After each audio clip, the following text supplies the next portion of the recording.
Question देखते हैं, ये one of the most important question है और डिफिकल्ट क्वेश्चन है जो एग्जाम में आया हुआ है कई बार, ठीक है। और इसमें ट्रिग्नोमेट्री की आइडेंटिटीज अप्लाई होती है जो आप क्लास 11th में पढ़ते थे। तो एक बार समझते चलना। सबसे पहले क्वेश्चन नोट डाउन करो। मैट्रिक्स ए जो है वो लिखो, matrix A 0 minus tan alpha by 2, tan alpha by 2 and 0। सौभाग्य ये साथ में सॉल्व करना। कर लिया ये सॉल्व? हाँ, इसको करके देखना एक बार पक्का। मैट्रिक्स ए नोट कर लिया सबने? मैं हटा दूंगा क्वेश्चन इसलिए थोड़ा जल्दी नोट करना। मैट्रिक्स ए लिखने के बाद क्या लिखा हुआ है? I is identity matrix of order 2। मतलब यहां पर आई वाला जो मैट्रिक्स है वो ऑर्डर 2 का आइडेंटिटी मैट्रिक्स है। तो 1 0 0 1 ये है यहां पर आइडेंटिटी मैट्रिक्स। क्लियर? और आपको यहां पर क्या प्रूव करना है? I plus A is equals to I minus A into this. आपको ये चीज प्रूव करनी है। नोट किया सबने? ऐसा क्यों होता है? कई बार हो जाता है मेरे फोन में अपने आप। ये नए फोन में प्रॉब्लम आ रहा है। जेमिनी वगैरह तो कुछ चालू नहीं है। नहीं किया पहले तो कभी मैं। चलो ठीक है, देखेंगे बाद में। नोट कर लिया सबने? ओके, तो चलो स्टार्ट करते हैं इसको सॉल्व करना। तो सबसे पहला काम हम करेंगे एलएचएस और आरएचएस निकालेंगे। तो यहां पर हमारे पास LHS, पहले LHS को मैं यहां पर नोट डाउन कर लेता हूं। लेफ्ट हैंड साइड क्या लिखा हुआ है? I प्लस ए, ये लिखा हुआ है। तो LHS इज इक्वल्स टू आई की जगह पे क्या आ जाएगा? Identity matrix. लिख लो जल्दी से। 1 0 0 1। ए मैट्रिक्स ए क्या था? Matrix A minus tan alpha by 2, tan alpha by 2 and 0, ये लिख लिया। दोनों का एडिशन करेंगे तो हमारा LHS क्या बन जाएगा? 1 minus tan alpha by 2, tan alpha by 2 and 1। That's it, ये हो गया LHS। यहां तक क्लियर? अब हमें RHS भी सेम लाना है, ठीक है। राइट हैंड साइड वाली भी टर्म सेम लानी है। तो यहां पर अब मैं RHS का सॉल्यूशन करूंगा, वो काफी लंबा जाएगा, अच्छे से करना है एकदम, ठीक है। ये मिनिमम 4 मार्क्स के लिए क्वेश्चन आएगा। तो अब यहां पर RHS लिखते right hand side. RHS right hand side. तो पहले जो लिखा है उसको लिख लो। RHS is equals to this. लिख लिया? अब यहां पर वैल्यू पुट करो, आई की ए की, दोनों मैट्रिसेस की वैल्यू पुट करो जल्दी से।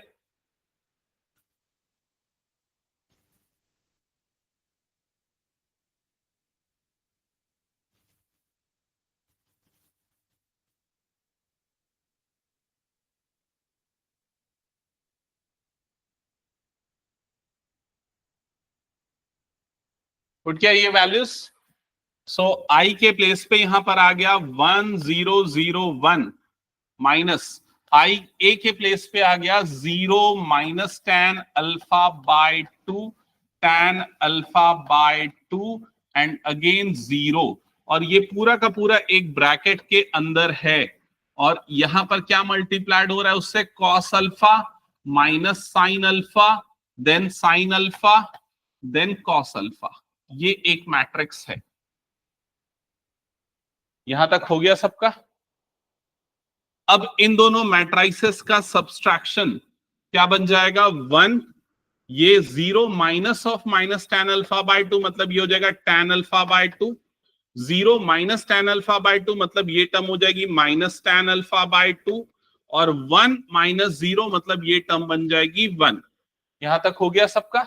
और उसके बाजू वाला matrix as it is, cos alpha minus sine alpha, और ये हो गया साइन अल्फा, और ये हो गया कॉस अल्फा। समझ गए यहां तक? ठीक है। अब इस क्वेश्चन की सबसे अच्छी बात है प्रूव दैट। मतलब आपको पता है कि आपको आंसर क्या लाना है। समझ गए ना? ठीक है। तो ये भी पता है कि मैट्रिक्स मल्टीप्लिकेशन करना पड़ेगा, आइडेंटिटी लगेगी। तो पहला काम तो हम यहां मैट्रिक्स मल्टीप्लिकेशन करते हैं। तो मुझे बताओ यहां देख के कि जो फर्स्ट एलिमेंट आएगा जो इन दोनों के मल्टीप्लिकेशन से बनेगा वो क्या होगा? Cos alpha plus sine alpha into tan alpha by 2। तो लिख लो इसको, cos alpha plus sine alpha into tan alpha by 2। यहां तक क्लियर हो गया? उसके बाजू वाला एलिमेंट क्या आएगा बताओ? Minus sine alpha plus cos alpha into tan alpha by 2। क्या ये क्लियर हो गया? हाँ, अब नीचे वाले रो के एलिमेंट्स देख के बताओ क्या क्या आएंगे। Minus cos alpha into tan alpha by 2 plus sine alpha, correct. और फिर सेकेंड कॉलम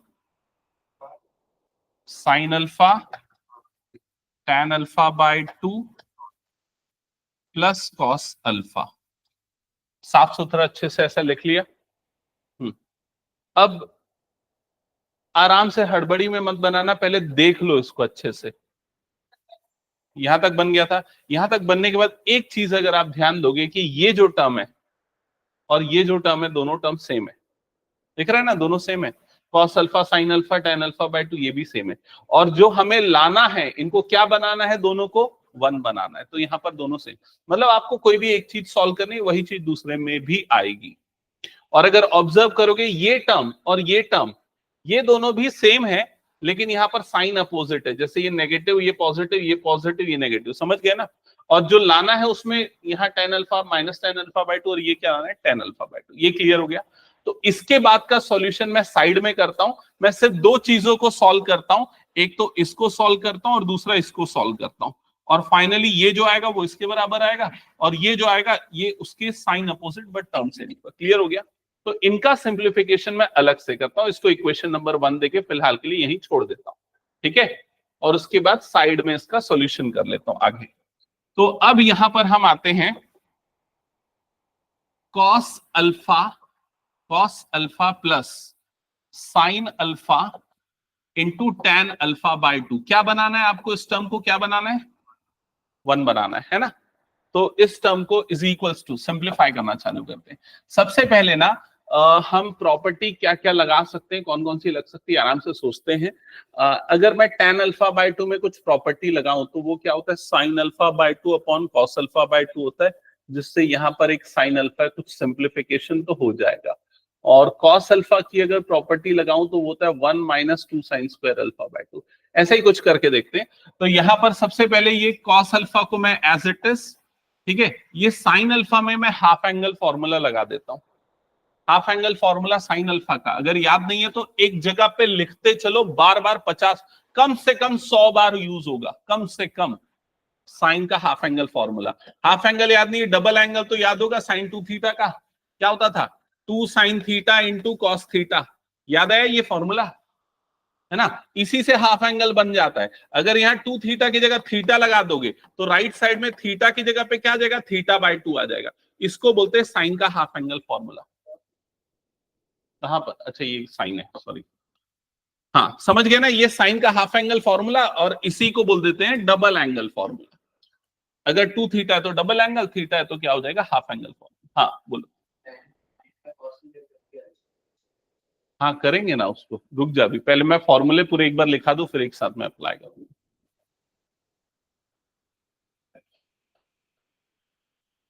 टेन को अगर तू साइन बाय कॉस लेगा तो अल्फा बाय 2 है ना, कॉस अल्फा बाय 2। ये टेन अल्फा बाय 2 है तो sine alpha by 2 upon cos alpha by 2। अच्छा तू कौन सा फॉर्मूला अप्लाई करने के लिए बोल रहा है यहाँ पर?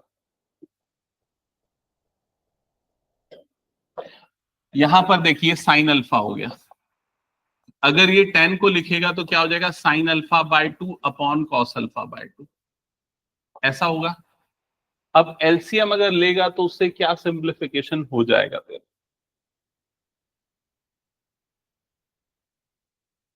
यहां तक समझ में आया क्या लोग, आप लोगों को? ठीक है, इस तरीके से भी बना सकते हैं। ये फॉर्मूले भी ध्यान में रखना, अलग अलग तरीके समझना इधर पे। यहां तक का प्रोसेस क्लियर है सबको? ठीक है। इसके अलावा cos 2 थीटा के भी अलग अलग डबल एंगल फॉर्मूला होते हैं। कौन कौन से होते हैं याद है? एक होता है cos square theta minus sine square theta, याद आया? और कौन सा फॉर्मूला होता है cos 2 थीटा का, बताओ? 1 माइनस 2 साइन स्क्वायर थीटा। और कौन सा होता है cos 2 थीटा का? 2 cos स्क्वायर थीटा माइनस 1। बस यहाँ 2 थीटा की जगह अगर थीटा आ जाएगा तो राइट साइड में क्या हो जाएगा वहां पर? Half angle.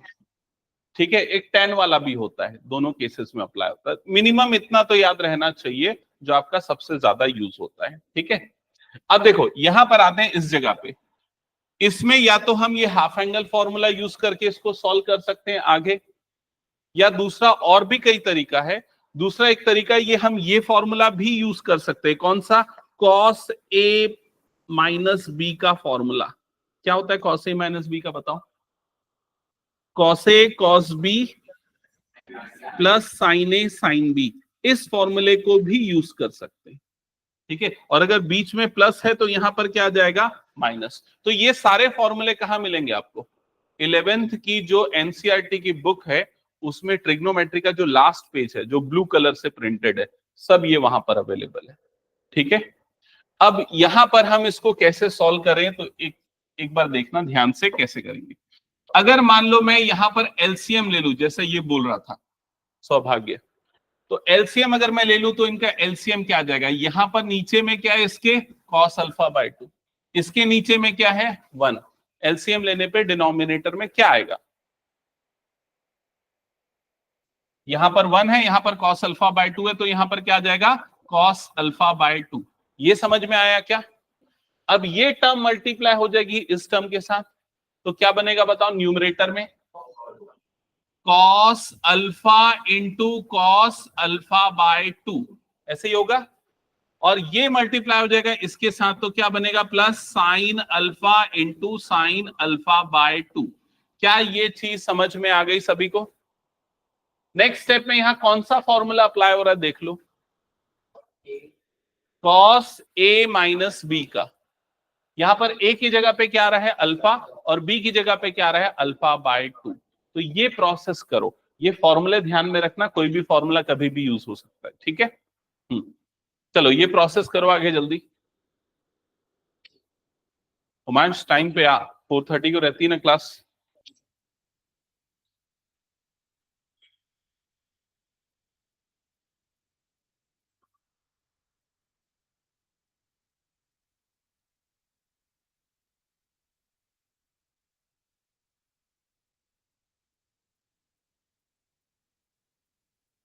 हो गया आयुष?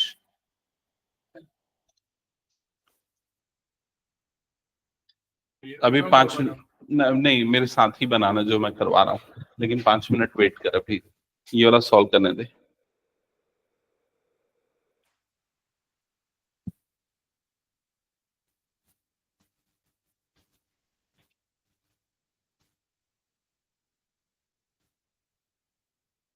हाँ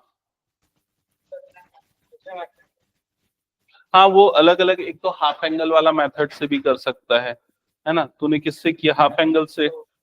अच्छा, कॉस का एक्चुअली क्या है ना, वो ट्रिग्नोमेट्री के जब भी क्वेश्चन आते हैं ना, तो उसमें बहुत सारे तरीके हैं, आप कोई भी फॉर्मूला लगा के सिंप्लीफिकेशन कर सकते हो। तो अभी जैसे मेरे को इसने एलसीएम बोला तो मैंने एलसीएम मेथड से बता दिया। एक और था कि मैं हाफ एंगल फॉर्मूला से भी बता सकता था, जो अभी यहां पर मैं लिख रहा था। तो डिफरेंट मेथड्स अवेलेबल है उसके। यहां तक हुआ क्या सबका? ठीक है, अब इसके बाद जब आप यहां पर फॉर्मूला लगाओगे, कौन सा? cos a माइनस बी का, तो cos a cos b plus sin a sin b, मतलब ये क्या बन जाएगा? cos a minus B. तो cos a की जगह पे अल्फा है, माइनस b की जगह पे क्या आ जाएगा? Alpha by 2। और डिनोमिनेटर में कौन सी टर्म है? cos alpha by 2। समझ में आ गया? तो अल्फा माइनस अल्फा बाय 2 मतलब ये क्या बन जाएगा? Alpha by 2। तो ऊपर आ गया cos अल्फा बाय 2, नीचे भी क्या आ गया? cos alpha by 2। ये दोनों टर्म्स कैंसल आउट हो जाएंगी, तो फाइनली आपको ये टर्म क्या मिल जाएगी? 1। आया समझ में ये सभी को? मतलब आपको जो प्रूफ करना है उसमें आपकी दो टर्म सही आ चुकी हैं जो आपको चाहिए थी, और वो कौन सी है? ये वाली टर्म की वैल्यू अभी आपने निकाली 1, ये वाली टर्म की वैल्यू अभी आपने निकाली 1, ये आ गया। नेक्स्ट, अब हम इन दोनों में से कोई एक पार्ट को लेके सॉल्व करेंगे, और उसकी वैल्यू हमें, इसको अगर लेके सॉल्व कर रहे हैं तो क्या आना चाहिए? tan alpha by 2। तो ये वाले पार्ट को लिख लो आप, इस पार्ट को।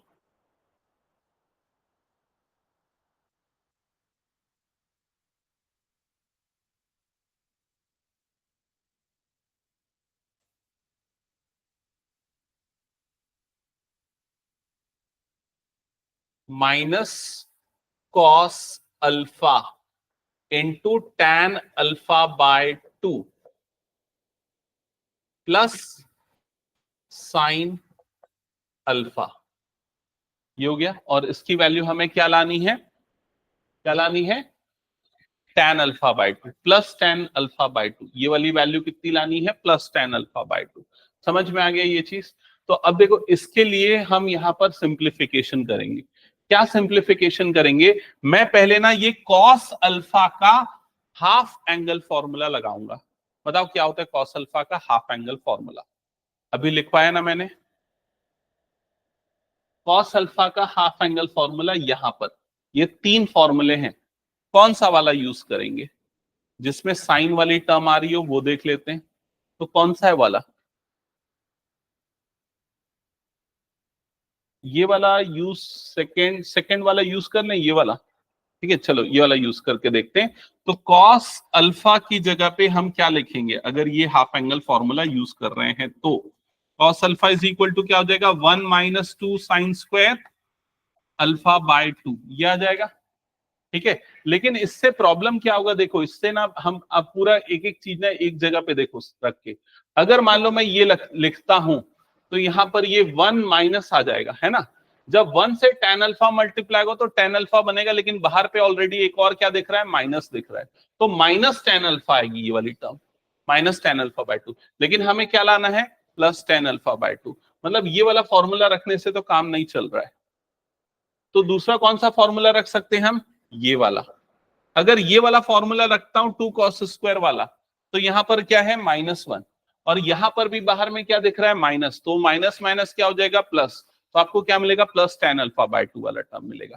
हालांकि होगा दोनों से करने पे सॉल्व, लेकिन ज्यादा सिमिलर, ज्यादा इजी वाला लग रहा है।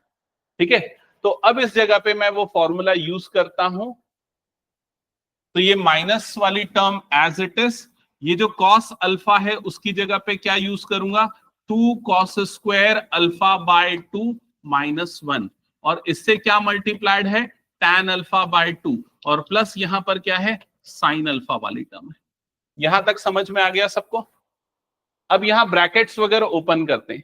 जब ब्रैकेट्स ओपन करेंगे तो ये tan अल्फा बाय 2 इन दोनों से मल्टीप्लाई होगा, है ना। तो पहले जब ये इससे मल्टीप्लाई होगा तो -2 cos square alpha by 2 into tan alpha by 2, ऐसी टर्म बनेगी, समझ गए ना। और जब -1 से मल्टीप्लाई होगा तो क्या बनेगा, माइनस माइनस क्या हो जाएगा, वो प्लस हो जाएगा। तो यहां पर आ जाएगा प्लस टैन अल्फा बाय 2, और लास्ट में यहां पर क्या बच गया, साइन अल्फा बच गया। ये पूरा प्रोसेस एक बार देखो, समझ में आया क्या तुम लोगों को। ये अल्फा बाय 2 लिखना चाह रहा हूं। अब यहां पर कौन सी टर्म बचनी चाहिए और कौन सी खत्म हो जानी चाहिए, ये वाली बचनी चाहिए और बाकी सारी खत्म हो जानी चाहिए, मतलब कट जानी चाहिए, समझ गए ना। और ऑलरेडी दिख रहा है ये नेगेटिव है और ये पॉजिटिव है, तो कहीं ना कहीं इसको सिंप्लीफाई करना पड़ेगा। तो इसको कैसे सिंप्लीफाई करेंगे बताओ, -2 cos स्क्वायर अल्फा बाय 2, मतलब आपको इसको साइन बनाना है। इसको साइन बनाने के लिए 10 को क्या लिख सकता हूं मैं, sine alpha by 2 upon cos alpha by 2, ऐसा लिख सकता हूं ना। समझ में आया कि नहीं। अब क्या होगा, नीचे का एक कॉस अल्फा बाय 2, ऊपर का एक कॉस अल्फा बाय 2 कट जाएगा। अब क्या बचा यहां पर, -2 sine alpha by 2 into cos alpha by 2, ये टर्म बच गई। बाकी सारी टर्म एज इट इज, हाँ क्या बोल रहे हैं, हाँ। तो ये जो पूरा टर्म है 2 sine alpha by 2 cos alpha by 2, ये क्या बन जाता है, साइन अल्फा बन जाता है ना। तो ये क्या बन जाएगा, माइनस साइन अल्फा बन गया, और प्लस ये क्या बन गया, टैन अल्फा बाय 2 बन गया, प्लस ये हो गया साइन अल्फा। अब देखो ये दोनों टर्म्स कट गई ना, क्या बच गया फाइनली आपके पास, टैन अल्फा बाय 2 जो आपको चाहिए था। समझ में आया ये चीज। तो आपको पता है कि क्या लाना है, आपको फॉर्मूले अप्लाई करनी है, उसके अकॉर्डिंग यहां पर सिंप्लीफिकेशन करना है। और ये क्वेश्चन 4 मार्क्स के लिए कई बार आया हुआ है, तो प्रैक्टिस कर लेना इसको। ओके, तो बस ये दो चीजों की वैल्यू जब हमने निकाली, पूरा नहीं करना है सॉल्व, क्योंकि हर जगह पे अगर मैट्रिक्स लिख के सॉल्व करने जाओगे तो आपका राइटिंग वर्क बहुत बढ़ जाएगा, तो इस वजह से उसको अलग से निकाल के करो। और उसके बाद जो जहां पर आपने इसे इक्वेशन नंबर 1 दिया था ना, तो उसमें लिख दो पुट इन इक्वेशन 1।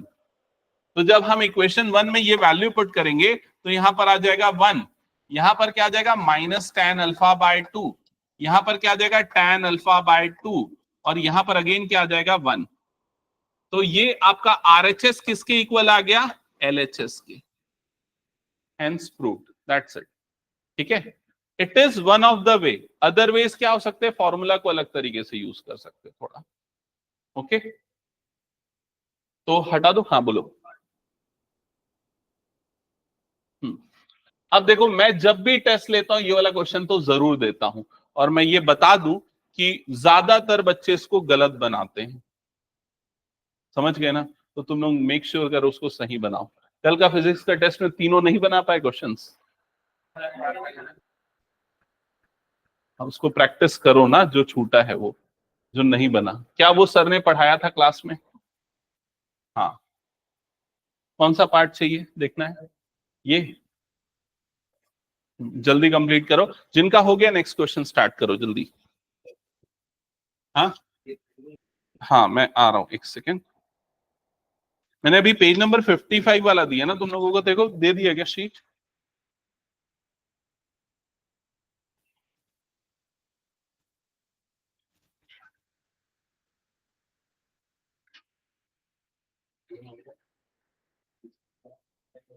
जल्दी कंप्लीट करो, फिर नेक्स्ट क्वेश्चन पे मूव करेंगे। हाँ, क्या पूछ रहे हो, जल्दी बताओ सौभाग्य।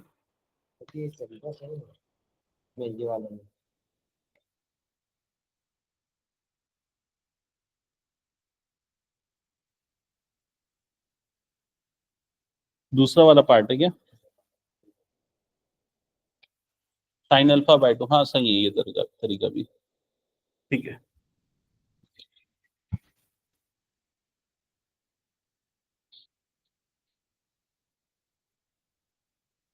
हो गया, हटा दूंगा इसको फिर मैं। चलो नेक्स्ट क्वेश्चन पे अब हम आगे बढ़ते हैं। नेक्स्ट क्वेश्चन, अब ये जो आपको क्वेश्चन दिख रहे हैं, ये आपको केस स्टडी में पूछे जा सकते हैं। अच्छे इंपॉर्टेंट क्वेश्चन है, पढ़ना जल्दी से।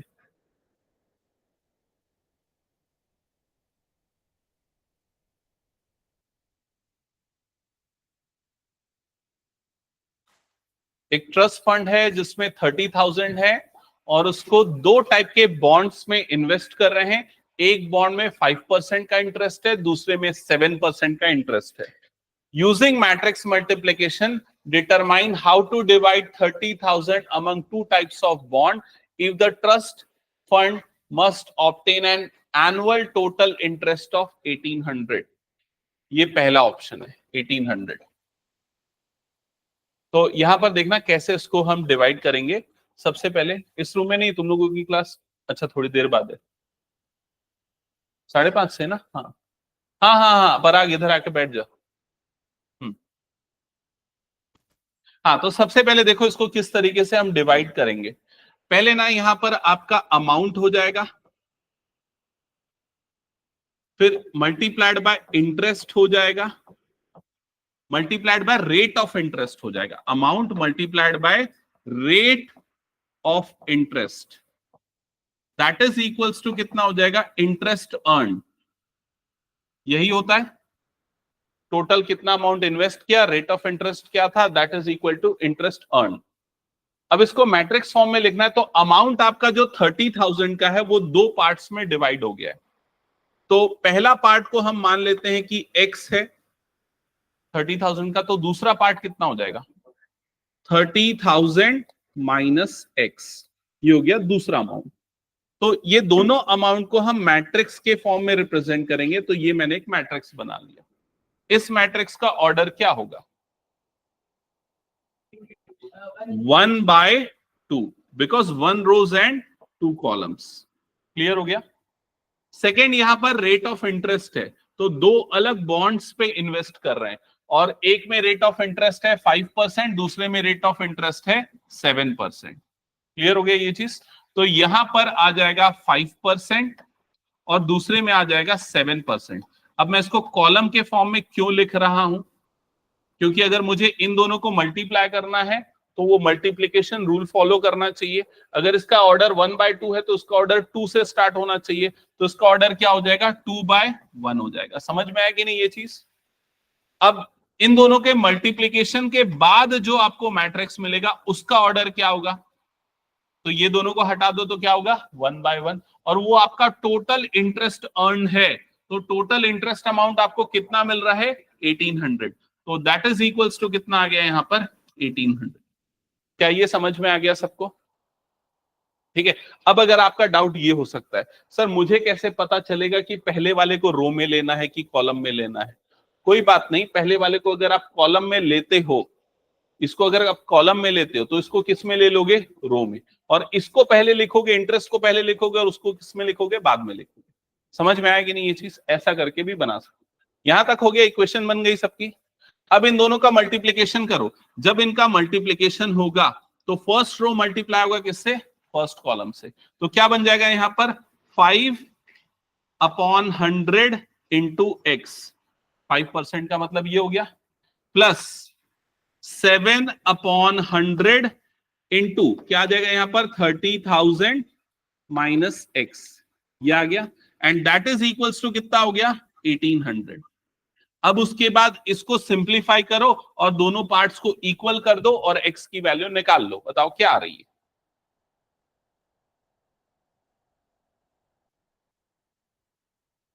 और ये बनाने के बाद जल्दी से सेकंड वाला पार्ट सॉल्व करना फिर।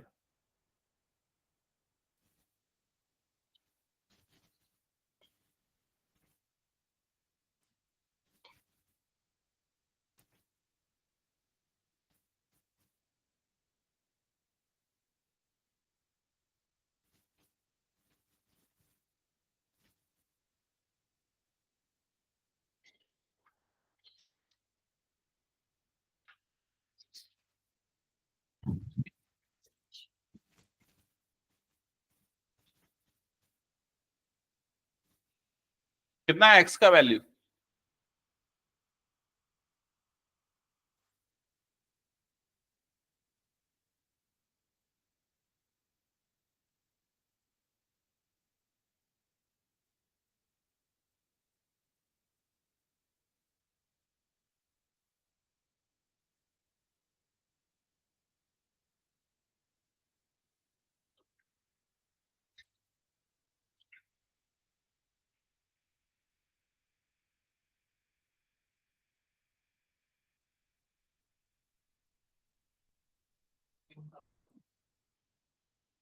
$15,000। तो एक अमाउंट 15,000 है, दूसरा अमाउंट भी कितना होगा? 15,000। So both the amounts are equally divided. Second part solve करो जिनका हो गया। कैसे आ सकता है 10-10? टोटल अमाउंट जब 30,000 है तो 10-10 कैसे आएगा?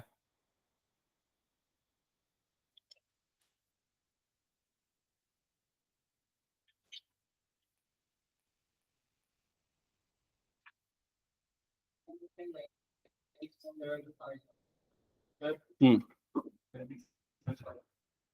चलेगा, कोई बात नहीं, लेकिन एक प्रॉपर नोटबुक में इसको करना बाद में ना। नोटबुक में orientation notebook.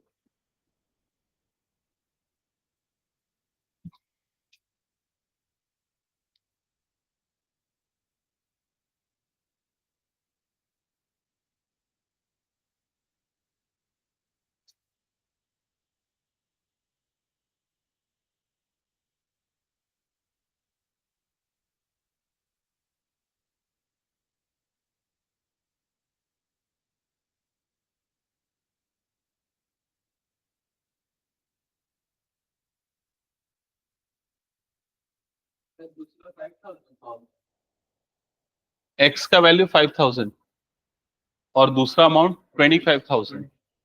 Okay, it means जो 5,000 अमाउंट है वो किस में इंटरेस्ट हो रहा है, किस में इन्वेस्ट हो रहा है? 5% वाले बॉन्ड में। और 25,000 किस में इन्वेस्ट हो रहा है? 7% वाले बॉन्ड में। समझ में आया सबको ये? ओके। चलो नेक्स्ट सॉल्व करो, जिनका हो गया नेक्स्ट सॉल्व करना। ये मैं समझाऊंगा नहीं, ये तुम लोग खुद से करो, चाहे गलत करो कोई फर्क नहीं पड़ता, बट ट्राई करो।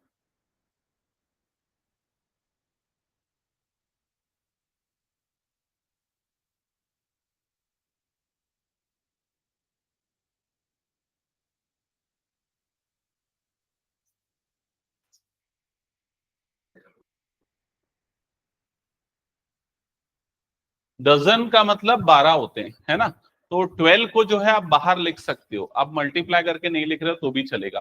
तो एक बुक शॉप है जिसमें 10 डजन केमिस्ट्री बुक है, 8 डजन फिजिक्स बुक है और 10 डजन इकोनॉमिक्स की बुक है। 3 तरह की बुक्स हैं। सेलिंग प्राइस दिया हुआ है। तो देखो 3 टर्म्स है, मतलब या तो 1/3 या तो 3/1 का एक मैट्रिक्स बनेगा। समझ रहे हो ना? और 3 अमाउंट है, मतलब ये भी 1/3 या 3/1 का एक मैट्रिक्स बनेगा, या तो रो या तो कॉलम। एक को रो बना लो, दूसरे को कॉलम बना लो। और जो क्वांटिटी वाला है उसमें बाहर में, मैट्रिक्स के बाहर में 12 लिख देना। क्यों 12 लिखोगे? 12 एक डजन बराबर 12 यूनिट्स होता है। पिछला वाला बन गया था ना? ठीक है। प्रखर तेरा हो गया था लास्ट वाला, उसको सॉल्व कर लेना।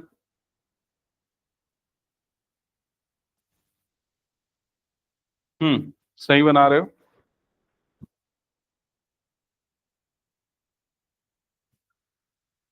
कौन सा सेकेंड पार्ट?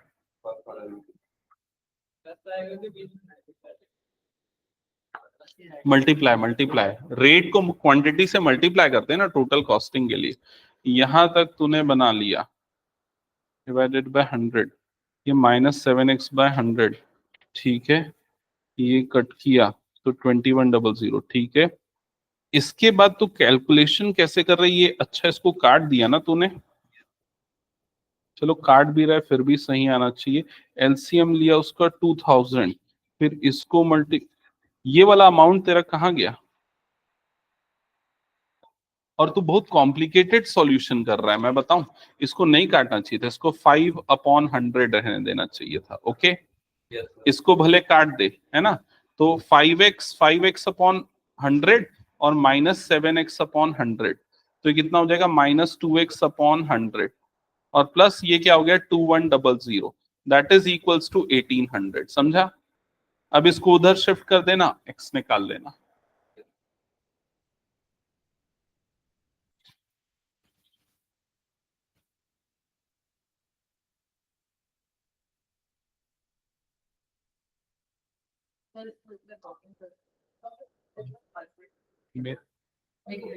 हाँ मैं भेज रहा हूँ।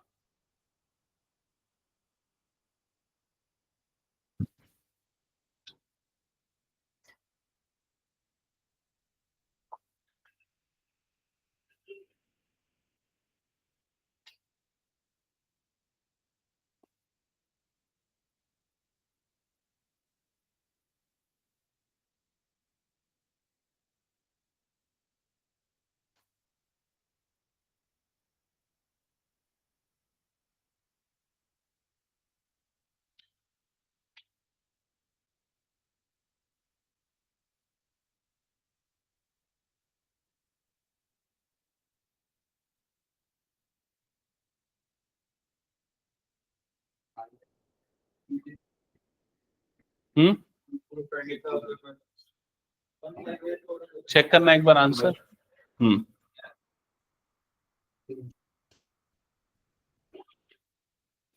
और किसी का बना?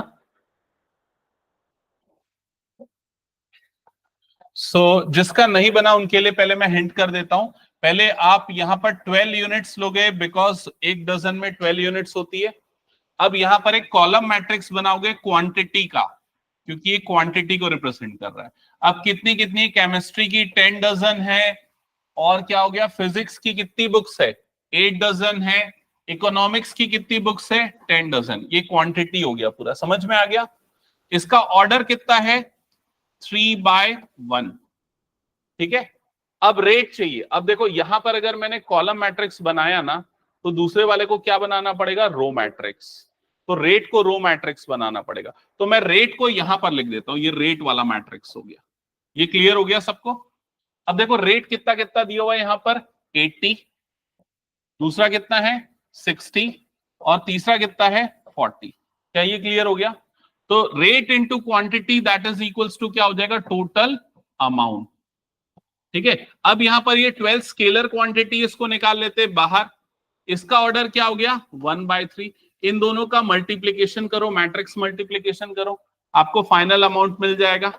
कितना आ रहा है इन सब का मल्टीप्लीकेशन, 800 प्लस 6 8 जा 48, 4800 प्लस 400। समझ में आया कि नहीं ये चीज? तो ये कितना आ जाएगा इन सबको ऐड करने पे, 66,000 आ जाएगा। 480, हाँ सॉरी 480 है ना। तो 480 और ये 1200, 1200 प्लस 480, ये कितना हो जाएगा 400, 1200, 1200 प्लस 480, 1200 प्लस 480, 1680, करेक्ट 1680। और उसको किससे मल्टीप्लाई कर देना है, 12 से मल्टीप्लाई कर देना है। यही किया, ठीक है, हटा दो फिर ये क्वेश्चन में। चलो नेक्स्ट क्वेश्चन देखो जल्दी से। अब ये क्वेश्चन थोड़ा सा ट्रिकी है, ध्यान से समझना क्या लिखा हुआ है। X Y Z W P, ये सारे मैट्रिसेस हैं। तो सबसे पहला मैट्रिक्स है एक्स, फिर दूसरा मैट्रिक्स है वाई, साथ में लिखते चलना। अगला मैट्रिक्स है जेड, अगला मैट्रिक्स है डब्ल्यू, अगला मैट्रिक्स है पी। यहां तक क्लियर हो गया? ऑर्डर क्या क्या है बताओ? एक्स का ऑर्डर क्या है, 2/n लिखा हुआ है। y का ऑर्डर क्या है, बाजू में लिख लो 3/k। z का ऑर्डर क्या लिखा हुआ है, 2/p। w का ऑर्डर क्या लिखा हुआ है, n/3। और लास्ट वाले का ऑर्डर है p/k। क्या ये क्लियर हो गया? अब इस क्वेश्चन में बोल रहा है NKP, इसके लिए इनमें से कौन सी रिस्ट्रिक्शन होगी अगर ये चीज डिफाइंड है तो, P into Y plus W into Y अगर ये डिफाइंड है तो। ये क्लियर हो गया? तब यहां पर ये देखना P और Y का मल्टीप्लीकेशन कब हो सकता है। तो P, पहले मैं यहां लिखता हूं P और फिर यहां पर लिखता हूं Y। तो P का ऑर्डर क्या है देख लो वहां पर, P क्रॉस K। Y का ऑर्डर क्या है, 3 क्रॉस K। समझ में आ गया? तो इन दोनों का मल्टीप्लीकेशन कब हो सकता है, जब K की वैल्यू किसके इक्वल हो, 3 के। तो K इज इक्वल्स टू क्या होगा, 3 होगा। ये समझ में आ गया? और इनके मल्टीप्लीकेशन के बाद जो नया मैट्रिक्स बना PY, उसका ऑर्डर क्या होगा, तो उसका ऑर्डर होगा P क्रॉस K। और K की वैल्यू कितनी है, 3 है, मतलब इसका ऑर्डर क्या हो जाएगा, P क्रॉस 3। क्या ये क्लियर हो गया सबको? P क्रॉस 3 इसका ऑर्डर होगा। अब जो दूसरा मैट्रिक्स यहां पर बाजू में लिखा है जिससे वो ऐड हो रहा है, वो वाला मैट्रिक्स कौन सा है, WY। अब यहां बताओ W का ऑर्डर क्या है, n/3। तो W का ऑर्डर है n/3। Y का ऑर्डर क्या है, 3/k। ये हो गया Y का ऑर्डर जो क्या है, 3/k। तो मतलब ये दोनों चीजें सेम है, मतलब ये दोनों मल्टीप्लाई हो सकते हैं। और मल्टीप्लीकेशन के बाद जो हमें नया मैट्रिक्स मिलेगा WY, उसका ऑर्डर क्या आएगा बताओ, n/k। n/k आएगा। समझ में आया ये चीज? और ये दोनों मैट्रिक्स कब ऐड हो सकते हैं, जब दोनों के ऑर्डर क्या हो, सेम हो। मतलब k की वैल्यू किसके इक्वल होगी, 3 के, जो हमने पहले ही निकाल लिया था। और p की वैल्यू किसके इक्वल होगी, n के। तो n और p आपस में क्या होना चाहिए, इक्वल होना चाहिए। अब देखो कौन से ऑप्शन में ये चीज दिख रही है, ऑप्शन ए इसका क्या हो जाएगा, सही आंसर। क्या ये समझ गए सभी? तो इस चीज को अच्छे से नोट करो, फिर नेक्स्ट क्वेश्चन ट्राई करो।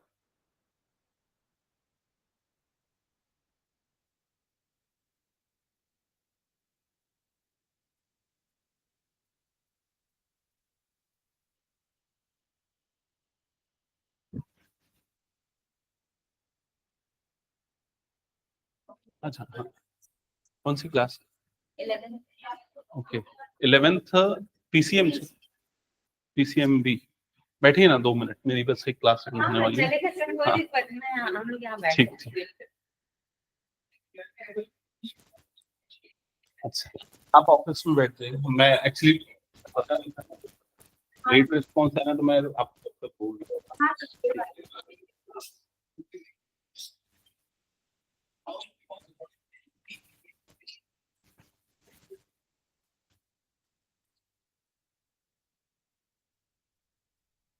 ओके ये हो गया, हटा दो फिर इसको मैं। चलो अगला क्वेश्चन मुझे सॉल्व करके बताओ क्या होगा। इस क्वेश्चन में क्या लिखा हुआ है, एन और पी इक्वल है, then order of this matrix is, इस मैट्रिक्स का ऑर्डर क्या होगा। ऊपर वाली कंडीशन पहले जैसी है, सही आंसर बताना है।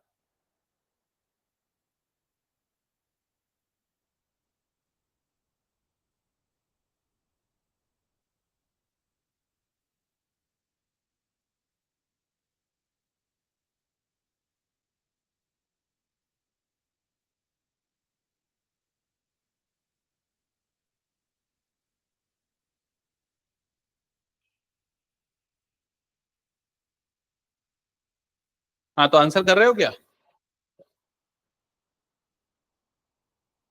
ये बताओ।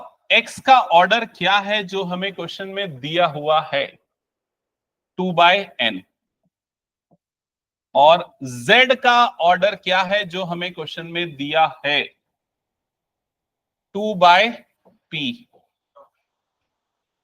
ठीक है, तो ये दोनों ऐड कब हो सकते हैं, जब n और p क्या हो, इक्वल हो। तो n और p क्वेश्चन में दिया हुआ है, मतलब इन दोनों का एडिशन पॉसिबल है। अब जो रिजल्टिंग मैट्रिक्स बनेगा उसका ऑर्डर क्या होगा, तो उसका ऑर्डर या तो 2/n लिख सकते हो या फिर क्या लिख सकते हो, 2/p। तो कौन से ऑप्शन में दिया हुआ है ये, ऑप्शन बी। क्या ये समझ में आया सभी को, ओके। चलो नेक्स्ट, अब आते हैं नेक्स्ट टॉपिक पे जिसका नाम है ट्रांसपोज ऑफ ए मैट्रिक्स। तो हेडिंग डालो, ट्रांसपोज ऑफ ए मैट्रिक्स। या एक काम करते हैं, पहले मैं इसमें से कुछ क्वेश्चंस प्रैक्टिस कराऊं कि अभी तक के टॉपिक से रिलेटेड। देखो मैंने सबको एक शीट दी है ना, लगभग सबके पास होगी, कुछ एक के पास ली हुई। आयुष तेरे पास है क्या शीट, निकाल तो उसको। मुझे देना वो। हाँ अभी देखो इसमें question number 1, question number 1, matrix A का ऑर्डर आपको दिया हुआ है m/n, matrix A is of order m/n। For matrix B, A B और बी ए दोनों डिफाइंड हो, ऑर्डर क्या होगा ये आपको बताना है। ठीक है, सेकेंड क्वेश्चन भी सेम है, टिक करते चलो जो जो क्वेश्चन मैं बोल रहा हूं, जो जो क्वेश्चन मैं बोल रहा हूं टिक करते चलो। क्वेश्चन 1 बनाना है, 2 3, 1 2 3। Question number 5, question number 5, question number 7, question number 7, question number 8, question number 8, then question number 9,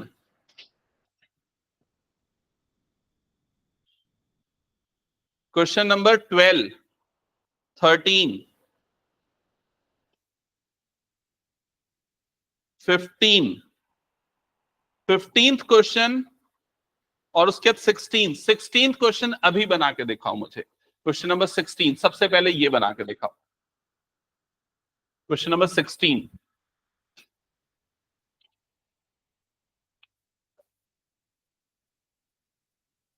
क्या लिखा है 16 क्वेश्चन में, एक बार पढ़ के बताना।